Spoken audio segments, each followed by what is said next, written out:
Alright, so I've had this fursuit for about 10 months now, and this shouldn't come as any surprise to you, but I tend to wear it a lot. Now, one of the interesting things that happens when you perform in a full fursuit for an extended period of time is that you really start to become in tune with the suit itself. I originally wanted to avoid saying that you become one with the suit, but honestly, that's the best way to describe it. It really becomes an extension of your physical body, which is why people can do things like dance so well in them, or if you're like me, really allow the character of their persona to come out when they're performing. Now, what comes along becoming one with your suit is that you start to learn things about it, specifically what you as a human underneath need to do to account for wearing a big furry carpet that covers your entire body. There are the obvious ones like the heat and the limited vision and the compressed sound that makes it hard to hear, but there are a lot more things that after a while you've realized either you yourself or your environment around you has fundamentally changed after owning and performing in a full fursuit. And sure, every fursuit is different, but there are a couple of things that I believe are pretty much universal amongst most full-body suits like mine. And if you're an aspiring fursuiter, they might be good to know as well, so you're as prepared as possible to perform in your brand new suit. So let's go over 5 weird things that change about you when performing in a full fursuit. Let's get right into it and start with something that has to do with your entire body. One part of fursuiting that almost everyone has to get used to is the amount of exaggerated movement that you have to make with your muscles to gesture with your suit. Let me show you what I mean. I'm going to wave at you with the same amount of movement in my hand that I would normally use without my hand paws. Do you see what I mean? It really looks like I'm not waving at you all that much at all. But if I increase the intensity of the movements in my hands and my paws, it now looks like I'm actually waving excitingly towards you. And that extra movement is basically needed for any normal gesture that you tend to make, even subtle ones. For example, I tend to nod a lot while someone is speaking to let them know that I'm listening. Normally I don't need that much, but to indicate the same while I'm in suit, I really have to get my neck involved to nod up and down and acknowledge that I'm listening and not just hearing you. And whether it's a high five, a jump, or just shaking my tail, I have to consciously remember to add more emphasis in the movements that I make in my human body to have it translate to something noticeable in my fursuit body. And once you get used to it, it's actually a lot of fun and almost forces you to get into your character to show off its personality. It's also another reason why people get so hot in their suits. You're not only covered in fur, but you're physically moving more than normal, which causes heat. Sure, you can laugh all you want, but fursuiting for an extended period of time is honestly great for your cardio.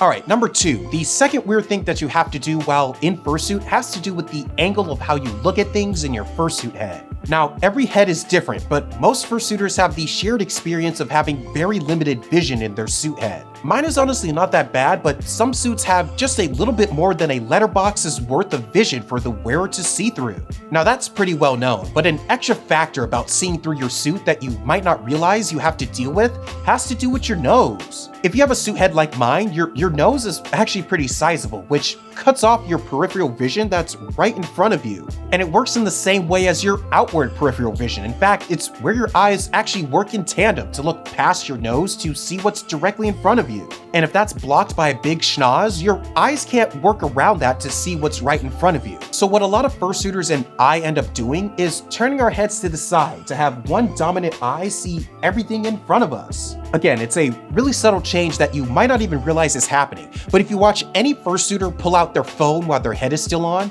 they will turn their head to one side to see the relatively small screen in front of them. I'll give you another live example. It may look like I'm looking directly at the camera right now, but in fact, I can't see the camera at all because it's directly in front of me. Instead, I'm using a dominant eye to actually read my teleprompter, which is just out of frame to the side here. It's a great illusion that works to my advantage where I can basically stare directly at my script so I don't miss a word, but to you all watching, it looks like I'm staring right at you. In fact, again, if I do this, now we can see the camera right in front of me, but if I turn back, it's blocked by my nose. And again, it is a little weird at first, but then you start to adapt to it. For example, now I use it as a way to know how to align my head when I'm taking pictures. If I physically can't see the camera lens with my eyes directly in front of me, then I know my head as a whole is pointing straight at the camera and ready for a picture.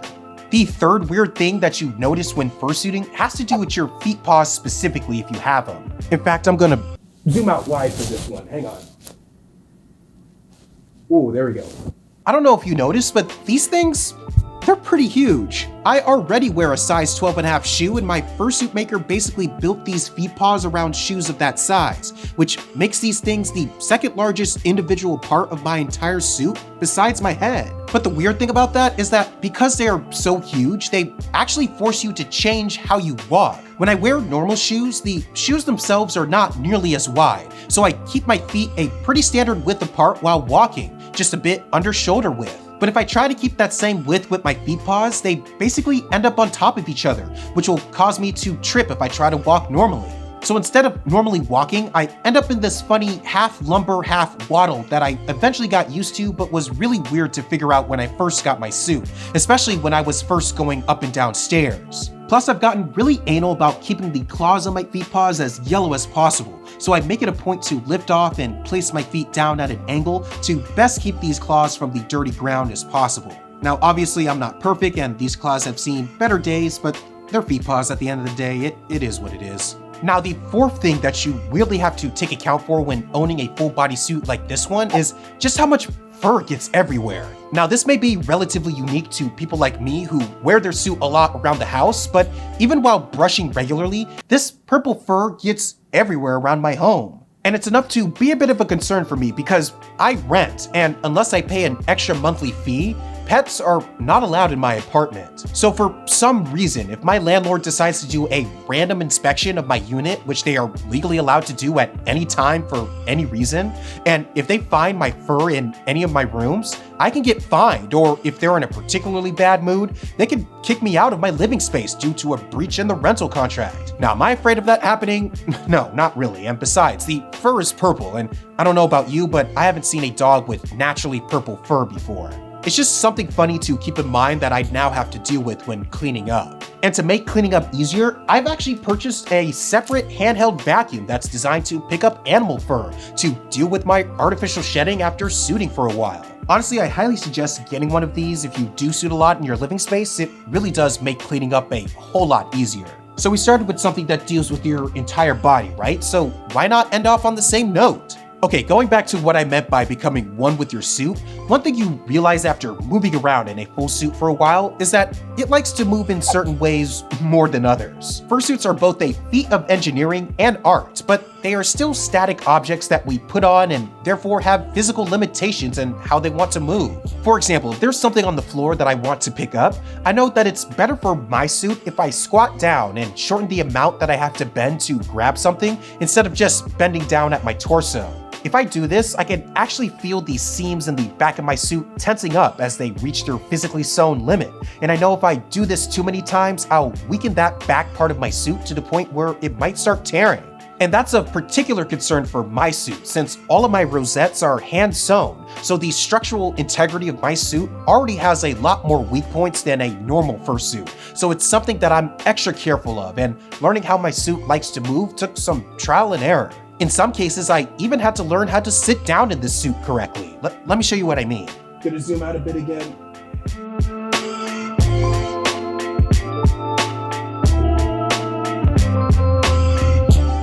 Even something as simple as sitting cross-legged like this took some time and practice to get used to. Again, since my Feet-Paws are so large, the way I align my ankles under my knees is a little bit different than how I would sit like this without my suit and my Feet-Paws on. Again, it sounds really strange, but I literally had to relearn how to sit down just to compensate for my fursuit.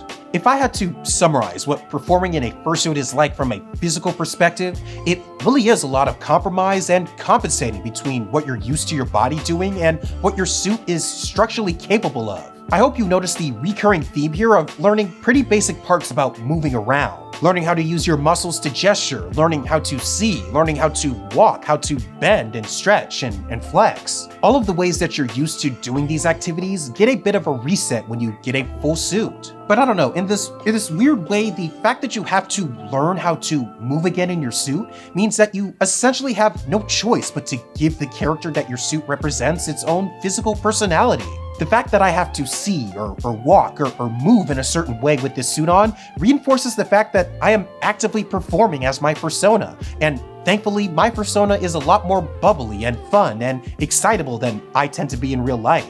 And I know that's the case for so many other people who have had the chance to perform in their suits for an extended period of time. You learn what it can do, and when you match that by compensating for its movements, the result is implicitly acting out as the character that you are representing. And I know it might sound a little strange at first and be a little cringe to kind of describe, but after wearing it for an extended period of time, you really do become one with your fursuit.